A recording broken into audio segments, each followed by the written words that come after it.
क्या आपने कभी सोचा है माला में 108 मनके ही क्यों होते हैं? हिंदू धर्म में 108 को बेहद पवित्र और शुभ संख्या माना जाता है।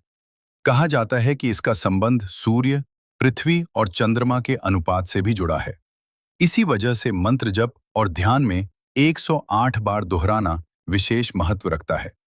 याद रखें, ये सिर्फ एक संख्या नहीं, बल्कि आस्था और ऊर्जा का प्रतीक है। क्या आप जानते हैं हिंदू धर्म की सबसे खास बात क्या है? ये कोई एक व्यक्ति द्वारा स्थापित धर्म नहीं है, बल्कि ये एक जीवन जीने का तरीका है। ये हमें सिखाता है कि प्रकृति की हर चीज में ईश्वर का वास है। पेड़ पौधे, पशु पक्षी, सूर्य और चंद्रमा, सबकी पूजा की जाती है। यही कारण है कि सनातन धर्म को सबसे प्राचीन और व्यापक धर्म माना जाता है।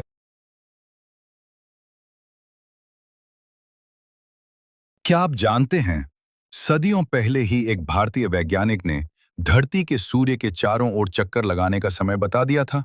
जी हाँ, भास्कराचार्य ने खगोल विज्ञान में ऐसी सटीक गणना की, जिसके अनुसार पृथ्वी को सूर्य की परिक्रमा करने में करीब 365 दिनों का समय लगता है। ये दर्शाता है कि प्राचीन भारत का ज्ञान कितना उन्नत था। याद रखें, हमारी जड़ों में ही विज्ञान छिपा हुआ है।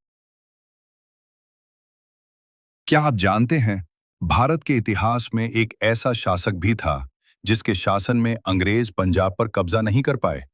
वो थे महाराजा रणजीत सिंह, जिन्होंने एक मजबूत और आधुनिक खालसा सेना का निर्माण किया। उनकी सेना इतनी शक्तिशाली थी कि दुश्मन भी उनका लोहा मानते थे। रणजीत सिंह सिर्फ एक राजा नहीं, बल्कि साहस और नेतृत्व की मिसाल थे। याद रखें, इतिहास हमें हमारी असली ताकत याद दिलाता है।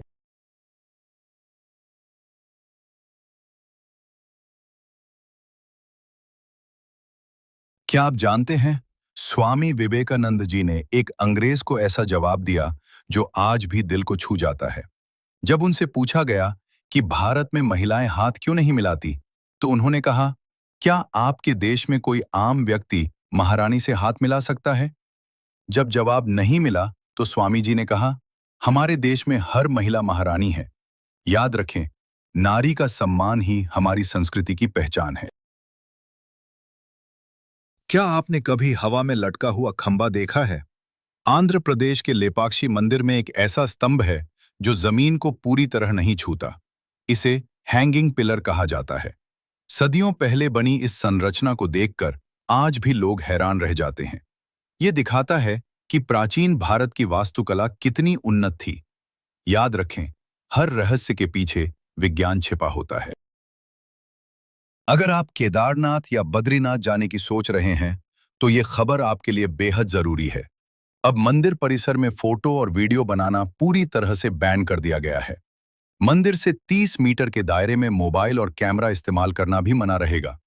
ये फैसला श्रद्धालुओं की आस्था और मंदिर की पवित्रता को बनाए रखने के लिए लिया गया है। इसलिए अगली बार यात्रा पर जाएं, तो नियमों का पालन जरूर करें और सिर्फ भक्ति में लीन रहें। अगर आप अबू धाबी के भव्य हिंदू मंदिर में दर्शन करने जा रहे हैं, तो ये जानकारी आपके लिए बहुत जरूरी है। अब मंदिर में प्रवेश के लिए ड्रेस कोड लागू कर दिया गया है। Top, T shirt, tight fitting और आपत्तिजनक डिजाइन वाले कपड़ों में एंट्री नहीं मिलेगी।